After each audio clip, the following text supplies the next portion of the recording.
আজকে হচ্ছে মেয়ের জন্য কসারির থেকে কিশমিশ নিয়েছিলাম। কিশমিশ খুব পছন্দ করে, তো নিয়েছে 499 টাকা, মানে 500 টাকায়। তো দেখো এখানে প্যাকেট দিয়েছে 2, 4, 6টা, না বেশি আছে না প্যাকেটটা বড়। আর এখানে আছে 2টো, তার মধ্যে একটা খুলেছি, কিছু মেয়েকে দিয়েছিলাম।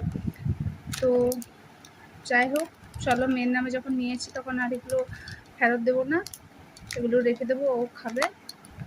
তো চলো ঢালবো।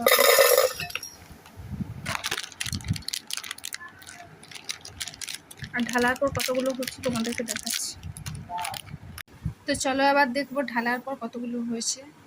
তো দেখো, ঢালার পরেও কিন্তু বেশি হয়নি, একদমই কম আছে। আর কিশমিশটা খুব মিষ্টি না খেতে, একটু টক টক আছে। আর সাইজগুলো খুব একটা বড় না, ছোট ছোট দানা। তো যাই হোক, জীবনে একটা মানে এই প্রথমবার কিনলাম, একটু ঠকে গেলাম, আর কখনো কিনবো না। থাক, মেয়ে খাবে।